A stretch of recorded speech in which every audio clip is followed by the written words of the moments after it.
नमस्कार. डिजिटल महाराष्ट्र न्यूजमध्ये आपल्या सर्वांचं स्वागत. आज आपण बारामती तालुक्यातील कृषी विज्ञान केंद्र माळेगाव या ठिकाणी आहोत आणि या ठिकाणी कृषी 2025 हे प्रदर्शन सुरू आहे. या संदर्भात आपण माहिती घेणार आहोत. धन्यवाद. उद्या कार्यक्रमासाठी कोण कोण येणार आहे?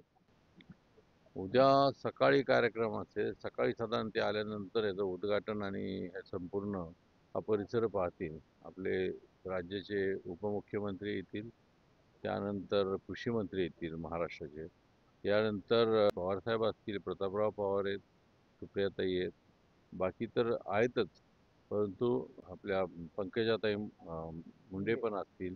गेल्या जवळजवळ 10 वर्ष आपण हे प्रदर्शन भरवतो आणि हे 10वं वर्ष आहे. बाकीच्या ठिकाणी देशात जे प्रदर्शन असतात ते बहुतेक ठिकाणी स्टॉल्स असतात त्या कंपनीचे. त्यामुळे शेतकऱ्यांना नक्की भाजीपाला बियाणं विकलेलं दिसतं, बी दिसतं, औषधं दिसतात, परंतु ज्याला आपण लाईव्ह डेमॉन्स्ट्रेशन म्हणतो की ॲक्च्युअल शेतीत बियापासून रोपापासून भाजीपासून फळ ते दिसतं कसं, त्याला काय अडचणी, पुढच्या वर्षी आपल्याला जर करायचं असेल तर यंदा आपण जर बघितलं तर ते आपल्याला जमणार आहे का, किंवा आपल्याला मार्केटिंगला हे फळ योग्य आहे का, ह्या सगळ्याचा विचार करण्यासाठी आपण या प्रदर्शनाचं महत्त्व यासाठी आहे की तर लाईव्ह डेमॉन्स्ट्रेशन आहे. आणि इथं ज्या भाज्या बनवलेल्या आहेत त्या भाज्या दुसरीकडे विक्री केल्या जातात का तसं फक्त नाही, इथं हा प्रदर्शनापुरतं? हा प्रदर्शनापुरता डेमॉन्स्ट्रेशनचा भाग आहे, परंतु प्रदर्शन झाल्यानंतर आपण तेवढ्यापुरत्या ह्या भाज्या विकतो. आणि सगळ्यात महत्त्वाचं म्हणजे आपण जे आता जग जर चाललंय ते ए आय टेक्नॉलॉजी होतं.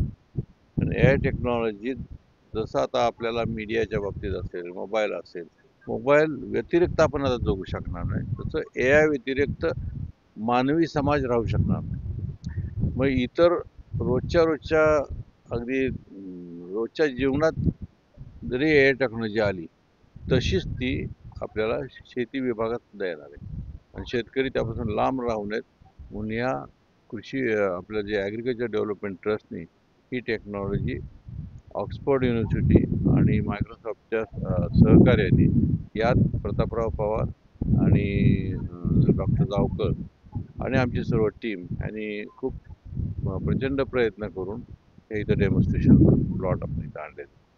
तर इथं वापरतो कोणते प्रयोग राबवले? सध्या आपण ऊसावर जास्ती संपूर्ण केलेलं आहे, कारण ऊस हा आपल्या या परिसरातलं महत्त्वाचं पीक आहे आणि ऊसावर जवळजवळ 100-1 वर्ष आपल्याला त्याचा डेटा माहिती आहे. कारण इथं कसं ए आय टेक्नॉलॉजीला स्वतःची बुद्धिमत्ता नसते, त्याला कृत्रिम बुद्धिमत्ता द्यावी लागते, त्याला डेटा म्हणतो आपण.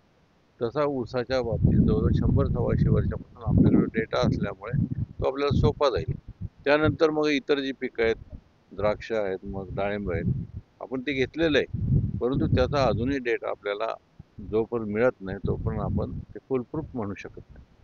साधारण किती स्टॉल वगैरे असणार? पण बरेचसे स्टॉल आहेत, कारण शेतकऱ्यांना जसं लाईव्ह डेमॉन्स्ट्रेशन लागतं तसं जनावरांच्या बाबतीत सुद्धा त्यांना वेगवेगळ्या ब्रीड लागतात.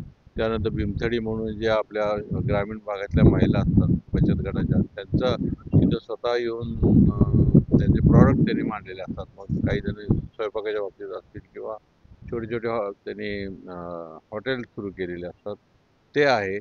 अधिक इथं भीमथडी घोडे की जे आपल्या या परिसरात बारामती, पुणे या परिसरात पूर्वी शिवाजी महाराजांच्या काळापासून ते त्याच्या आधीपासून जे भीमथडी घोडे मोठ्या प्रमाणात वापरले जायचे, ते आता हळूहळू नामशेष व्हायला लागलेले. फक्त ठराविक काही मेंढपाळ समाजातल्या महिला त्याचा फक्त ओझी वाहण्यासाठी वापर करतात.